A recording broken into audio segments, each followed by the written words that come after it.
Hello and welcome to the Daily Comic and Collectible, episode 574.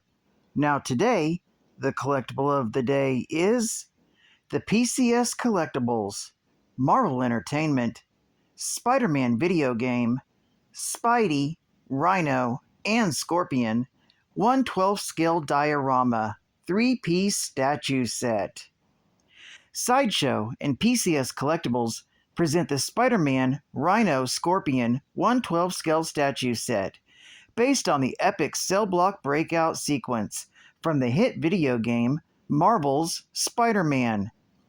The Spider-Man, Rhino, Scorpion 1/12 scale statue set features the friendly neighborhood hero up against two formidable foes, each with a proximity base, inspired by the action-packed showdown in the Raft Supermax prison. Spider-Man measures 6.86 inches tall as he vaults over a destroyed concrete column that reads Raft.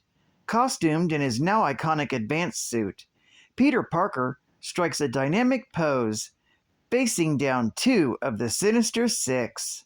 Clad in a complex suit of gray armor, Alexei Sitsevich is Rhino, the brutally strong battering ram of the criminal operation.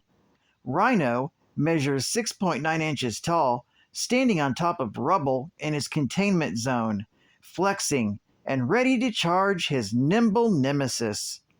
Finally, Mac Gargan is on the scene as Scorpion, a deadly mercenary protected by a metallic green suit fitted with a venomous stinger. Scorpion stands 7.16 inches tall from base to tail as he leaps from the wall in Raft Block B6 to deliver a nasty dose of poison punishment to Spider-Man. Each statue included in this 3-pack set features a highly detailed sculpt and careful paint applications to recreate all of the on-screen details from Marvel's Spider-Man. The dynamic poses complement one another to create a full battle scene when displayed together. Bring home the battle and add the Spider-Man Rhino Scorpion 1/12 scale statue set by PCS Collectibles to your shelf today. Now, the comic of the day is the Spectacular Spider-Man Annual Volume 1, Issue number 13, with a cover date of September 1993. With story by J.M. DeMatteis, art by Jerry Bingham, and cover by Jerry Bingham. This issue is titled Emergence. The story opens with a prologue. It's a rainy evening in New York City as Officer Angela Cairn sits at home in her apartment in the East Village. On the gloomy night, Angela can't take her mind off her friend and former partner, Jackie Kessler. Kessler was one of the police officers who tried to stop Vermin on the night he tried to escape from Ashley Kafka's care. To try and get her mind off of Jackie's death, Angela begins shuffling through a set of tarot cards. When she turns one over, it depicts the image of a bat. Suddenly, her thoughts are interrupted by a phone call that she's been waiting for. A serial killer the newspaper had started calling the Mutilation Killer had struck again. She is convinced that these murders have been committed by Vermin, even though everyone claims that he was cured. She goes to the scene of the crime to investigate the scene for proof. As she looks around the darkened warehouse, she's suddenly ambushed from behind and is knocked out. When Karen wakes up, she finds herself strapped into a strange chair. She is then confronted by the Mutilation Killer. It is not the Vermin as she suspected, but another one of Baron Zemo's mutates. The killer explains that it's taken Angela to Baron Zemo's old hideout and strapped her into the machine that Zemo had used to transform his mutates. The killer then goes on to say that unlike the other mutates, it enjoys the new form and wishes to show Angela what it's like to be transformed. With that, the Mutilation Killer activates the machine, which jolts Angela into unknown energy. However, instead of being transformed, Cairn appears to be killed by the process. The mutilation killer then carries Angela's lifeless body and throws it into the waters outside of Zemo's hideout. An entire day passes, and on the following night, Angela Cairn is reborn, emerging from the waters with bat-like wings. The now mute Cairn discovers that she's been transformed after all and flies off into the night sky. Back in the present day, Spider-Man has come to the clinic run by Dr. Ashley Kafka, where he's happily greeted by Baron Zemo's mutates, who are undergoing treatment to restore their humanity. He's also greeted by Kafka and her assistant, Edward Whelan, the man who used to be Vermin. Kafka invites the wall crawler into her office and explains that her new clinic has been doing really well, particularly thanks to the assistance of Reed Richards of the Fantastic Four. Unfortunately, she's not been making the progress she was hoping for. They're confident that they will cure them eventually. After confirming that Edward had not been Vermin relapsed, the wall crawler leaves. Although everyone else thinks that Ashley will succeed with the others much like she did with Edward, however, she is concerned that Edward may have been a unique case, and the others won't be cured in the same fashion. Meanwhile, on the roof of Kafka's building sits Angela Cairn, who's been listening to their conversation. As Spider-Man swings away from the building, Cairn swoops past him, almost making the hero fall to his death. She returns to her apartment to get a better look at herself and is horrified by the transformation that she has undergone. Even more upsetting is that she discovered that she's incapable of speech. She then loses her temper and begins trashing her apartment. As it turns out, Spider-Man was checking in on Edward and the mutates to determine if they were somehow connected to the mutilation killer. Convinced that this was not the case, the wall crawler is now heading to Angela Cairn's apartment to see what else the police may have learned about the killer. As he arrives, he witnesses as Angela comes smashing out of the apartment window and flies away.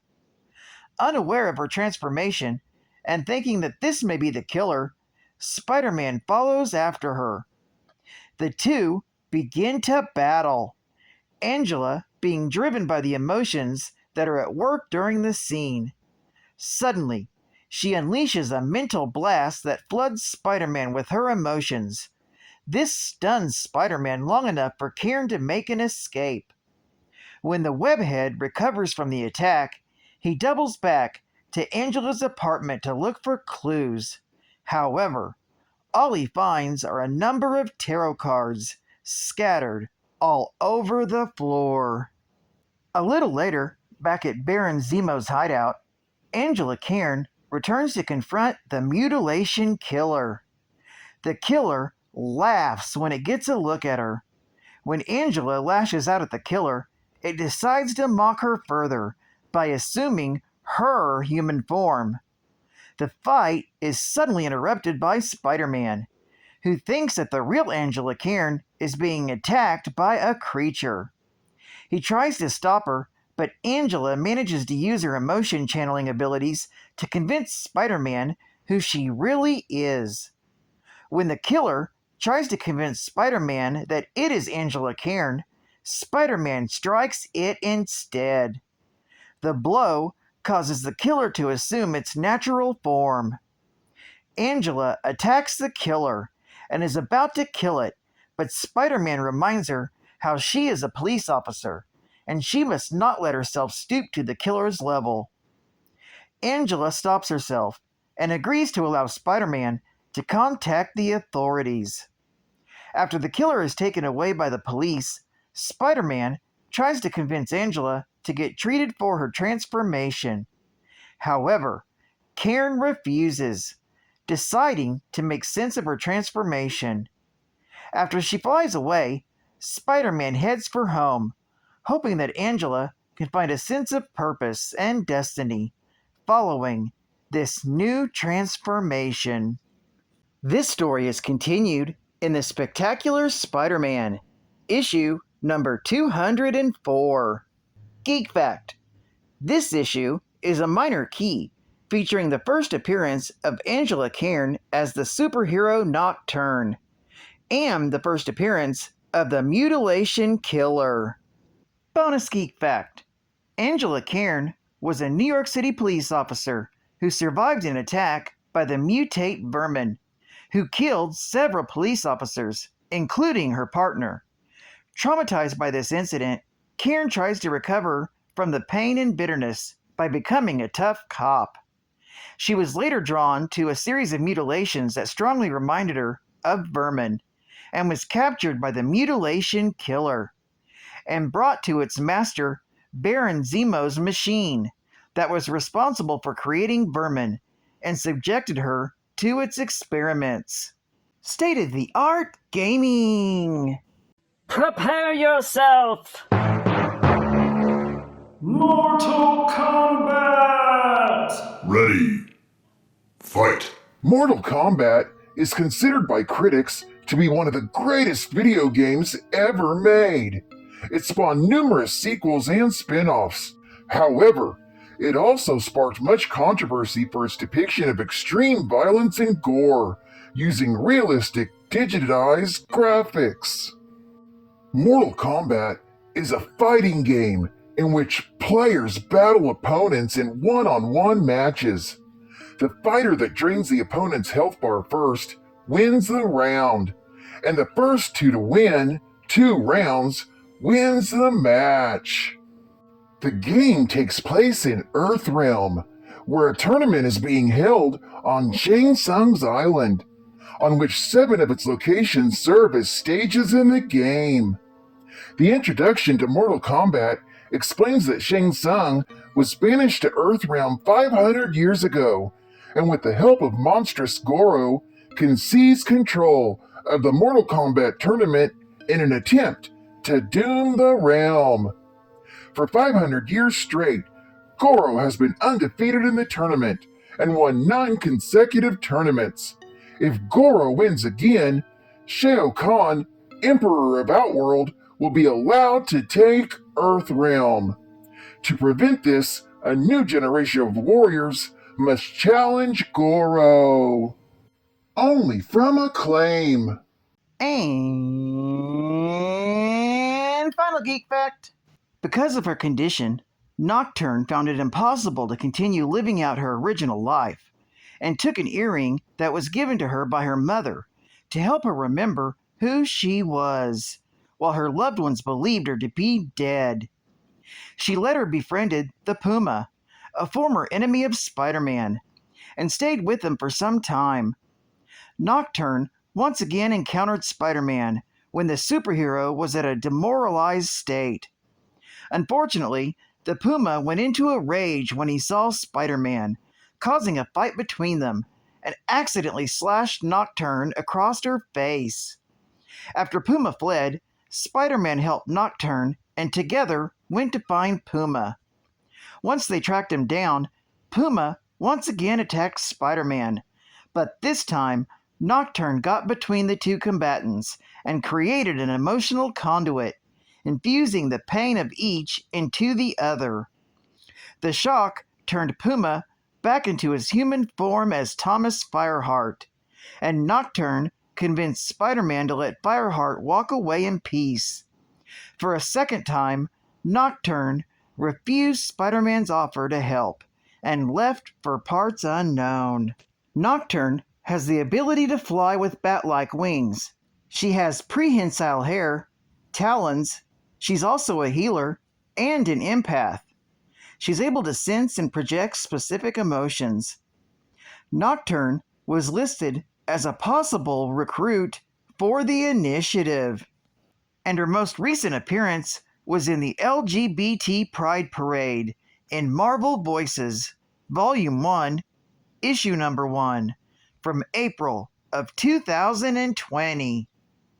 Well, I'd like to thank you for joining me for another Daily Comic and Collectible, and I hope to see you again Monday.